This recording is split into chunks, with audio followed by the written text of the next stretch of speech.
Namaskaram Chelsea fans, football fans, welcome back to Chelsea Karan channel. Nkunku, Levy Colwill and Reece James തിരിച്ച് ടീമിൽ ഉണ്ടാവുമോ west ഹാമിനെ നമ്മൾ നേരിടാൻ വേണ്ടിയിട്ട് എന്നുള്ളതാണ്. ക്ലോസ് പ്രോബബ്ലി ടീമിൽ ഉണ്ടാവാം ആൻഡ് മേ ബി ഒരു 20 മിനിറ്റ് ഗെയിം ടൈം കിട്ടാം.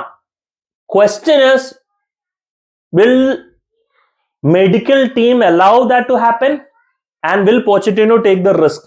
അങ്ങനെ ഒരു അവസരം വരും എന്നുള്ളതായിരിക്കും. ആൻഡ് വെസ്റ്റ് ഹാമിനെതിരെ എങ്ങനെയാണോ നമ്മുടെ കളി പുരോഗമിക്കുന്നത് എന്നനുസരിച്ചിരിക്കും.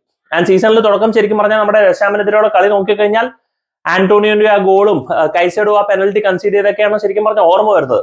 പക്ഷെ കഴിഞ്ഞ ഒരു ആർസണൽ ഒഴികെ ഉള്ള മത്സരങ്ങൾ വെച്ച് നോക്കിക്കഴിഞ്ഞാൽ നമ്മുടെ ഒരു റിസർജൻസും നമ്മുടെ ഫോമും പ്രത്യേകിച്ച് Stamford bridge is becoming A fortress എന്നുള്ള വാർത്തകളും വെച്ച് നോക്കാൻ നേരത്ത് ഈ ഒരു മത്സരം നമ്മൾ ഡോമിനേറ്റ് ചെയ്ത് കളിക്കേണ്ട ഒരു മത്സരമാണ്.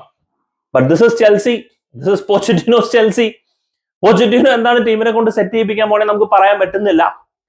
ബീൻ റിയലി ഗുഡ്, പ്രത്യേകിച്ച് Cucurella as an inverted full back. ഇത് സ്വാഭാവികമായിട്ടും വെസ്റ്റ് ഹാമും ഡേവിഡ് മോയസും അത് പഠിച്ചിട്ടുണ്ടാവും.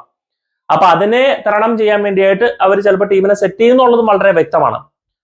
അവരുടെ ടീം നേരെ മറിച്ച് വെസ്റ്റ് ഹാം ഭയങ്കര ഒരു മോശം ഫോമിൽ കൂടെ പോയിക്കൊണ്ടിരിക്കുന്ന ഒരു സമയമാണ്. അവർ സീസൺ തുടങ്ങിയതുപോലെ അല്ല ഇപ്പൊ ശരിക്കും പറഞ്ഞു കഴിഞ്ഞാൽ. ആൻഡ് മോയസിന്റെ ഏകദേശം കാലം കഴിഞ്ഞു വെസ്റ്റ് ഹാമിൽ. അവര് ജൂലിയൻ ലൊപ്പറ്റിഗ്വിനെയോ അതോ റൂബൻ അമോറിനെയാണോ സൈൻ ചെയ്യണേ എന്നുള്ള സംശയത്തിലിരിക്കുകയാണ്. റൂബൻ അമോറിനെ ഒരു ലണ്ടൻ ട്രിപ്പ് നടത്തി, അത് ചെൽസിയാണ് സ്പോൺസർ ചെയ്തതെന്ന് വരെയുള്ള വാർത്തകൾ വന്നിട്ടുണ്ടായിരുന്നു. അപ്പൊ ലൊപ്പറ്റിഗ്വി അല്ലെങ്കിൽ അമോറിൻ വരുന്ന ഒരു സമയത്ത് ഏകദേശം അവസാനത്തെ പോരാട്ടമാണ് ഡേവിഡ് മോയ്സ് കൊണ്ട് ഇറങ്ങുന്നത്. അപ്പൊ ഇങ്ങനെ ഇറങ്ങുമ്പോൾ എന്താന്ന് ചോദിച്ചു കഴിഞ്ഞാണല്ലോ, as a club, as a players, നിങ്ങളുടെയും ചിലപ്പോൾ ഒരു ഫൈറ്റിംഗ് സ്പിരിറ്റ് ഉള്ളിൽ പോയിട്ടുണ്ടാവും. ടോപ്പ് 6 എന്തെന്നാലും എത്തുന്ന ഒരു സാഹചര്യം കുറവായിരിക്കും. അപ്പം morally mentally you might be a ബിറ്റിൽ ഡൗൺ. ആൻഡ് നിങ്ങൾ എവേ കളിക്കുകയാണ്, you are coming to Stamford Bridge. അപ്പൊ അതും ഓവറോൾ മൂഡ് എഫക്ട് ചെയ്യും. മാനേജർ പുറത്തേക്ക് പോകണം. അപ്പൊ മാനേജറിനെ വലിയ കാര്യമായിട്ട് ഇംപ്രസ് ചെയ്യേണ്ട ഒരു ആവശ്യമില്ല. ഇപ്പൊ പറഞ്ഞു കഴിഞ്ഞാൽ കളിച്ചു കഴിഞ്ഞാൽ നാഷണൽസ് അങ്ങനെ ആൾക്കാർ നോക്കുന്നുമില്ല. ഇതൊക്കെ ഒരു ഫാക്ടേഴ്സ് ആയിട്ട് അഫക്റ്റഡ് ആവാനായിട്ടുള്ള ചാൻസ് ഉണ്ട്. But you never know. This is football. അവസാനം എല്ലാം കഴിഞ്ഞിട്ട് 120 മിനിറ്റിൽ വെസ്റ്റ് ഹാം 2 ഗോൾ അടിച്ച് ലീഡ് നേടിയിരിക്കാനുള്ള ഒരു സാഹചര്യം മതി. പക്ഷെ ചെൽസിയെ സംബന്ധിച്ച് ഇപ്പൊ ഏകദേശം ടോപ്പ് 6 ഇസ് ക്ലിയർലി എന്ന സൈഡ്. കളി ജയിച്ചു കഴിഞ്ഞാൽ ഈവൻ ദോ നമ്മൾ